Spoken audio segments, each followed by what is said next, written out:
Assalamu alaikum. Urmattu eldik ajabız Sadır Nurkojoyич. Ошондой эле эл тарабынан шайланып барган жогорку кеңештин депутаттары.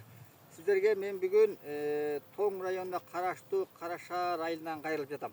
Кайрылуумдун себеби бүгүнкү күнү ушул бир айыл өкмөттөрдүн ишине бир баа берүү боюнча да негизги опура турган темабыз. Бирден мен бир нерсени байкадым кийинки күндөрүчү. Бул айыл өкмөттөгү иштеген кызматкерлердин эмгек акысы эмне үчүн көтөрүлбөй келген. Тура мен түшүнбөй эле кичине бир аз боорчу эле да эмгектер аз эмгек акыларды демек булардын иштеген ишине карата эмгек акы берилип келген экен деп мен эми түшүндүм да. Себеп дегенде бул айыл өкмөт кызматкерлеринин ишин күнүгө бааланбайт экен да. Күнүгөчү мисалы мектеп жамааты каалайбы каалабай сабак окутат, эртеңки тапшырма берет. А бул айыл өкмөт кызматкерлери андай эмес экен да. Кааласа аны ошол күнү аткарат экен, кааласа аткарбайт экен, аткарбай калса бир шылтоон айтып коет экен, ошо менен эмне күн өтө берет экен, эмгек акы жүрө берет экен турганда. Бул өтө жеңил жумуш экен да, мындай. Абдан жакшы жумуш экен бучу. Жалкоолорго ылайыктуу экен да. Бул жерден эми мен албетте баардык деп айтпайм мен.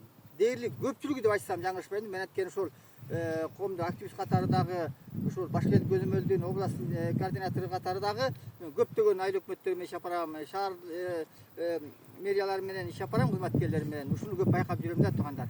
Мына ошого карабастан мына быйыл сентябрь айында эмгек акылары көтөрүлөт деп атат. Кудайым ошол алган тыйындарына береке берген болсун. Ошонун негизинен эле бир жакшы бир элге иштеп берсин деп бир каалоо тилек айтып кетет элем. Мынакей ошого далил мен бүгүн айтып берейин. Мына азыр колумда кагаз турат. 25-жылы 28-августта мына ушул жер мына сиздер көрүп аткан жер ФПСтин жери. Ушул жерден 1,5 гектар жерди бала бакчага трансформа өтүүгө, бала бакча салышына биз макулдук бергенбиз. Мына кеңештин токтом турат. Мына туура 1 жыл болду мынакей. Өзүңөр көргөндөй эле чөбүр өсүп турат. Жок дегенде фундамент куюлуп калыш керек эле ошончо аралыктан беричи. Фундамент эмес, азыр булардын мекемелерден алынган толук кагаздары алынган элек. Мен билгени бир МЧСтен корутунда алынган, анан дагы бирөө ошо болду. Башка жок. Азыркы биздин бала бакчабызды көрсөңүздөр чынында эле абдан эски, сырысындачы. Балдары дес болгуна зыян келип эле атат да. Ошон үчүн биз бияка мына таза жерге көчсөкпү деп аракет кылганбыз туугандар. Дагы бир айта кетейин, мына ушу 25-августтан 25 ошондон 6 ай мурда да ушу маселени көтөрүп мен айылдык кеңештен 1 гектар жерди трансформацияга деп макулдук бергенбиз. Карагыла эми ошого токтом чыкпай калыптыр карагыла. Анан кийин муну чыкпай калыптыр деп анан кайра чыгаргандыгыбыз туугандар. Бул токтом чыкпай калганда да ким күнөөлүү, аны да караш керек болуп атат да, мына караңыздар. Андан тышкары ажабыздын буйругу менен баардык область жетекчилери элди кыдырганда мына 15-майда 26-жылы ушу Каратал айылыбызга келди эле область жетекчибиз. Ошондо мен көтөргөндө кайра кийин протоколун алдырып атам. Бу жерде ошо иш кагаздары даярдалып сунуштасын деп атат 15-майда. Мына азыр уже август ортолоп калды. Эч бир иш жок. Мындай бир улам кийинкилер өйдөкүлөрдүн бир берген буйруктарын аткарса гана оңолобуз да. Бул мамлекет оңолуш үчүн айыл өкмөт айыл оңолуш керек да. Анан мынтип отурсак анан каяктан оңолуу өнүгөбүз. Ошондон улам мен ажабызга жогорку кеңеш депутаттарына кайрылат элем. Ушунда түшүнүктүү болду да.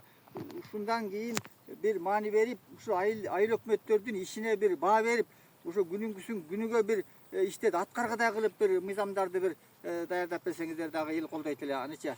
Антпесек мынтип мына 1 жылдан ашык өтпөсө дагы эч кандай иш жүрбөй атса бул кандай биз өнүгөбүз туугандар. Ажабыздын какшагандар, ажабыздын аракеттеринин баары жокко чыгып атпайбы туугандар. Чындап келсечи, ошон үчүн эмне кадр баарын чечет деп коет. Ошон үчүн бир жакшы кадрларды каяктан окутуп чыгарабыз, кандай кылабыз, ушул жагынан да механизм иштеп чыкса деп да бир сунуш берип кетет элем.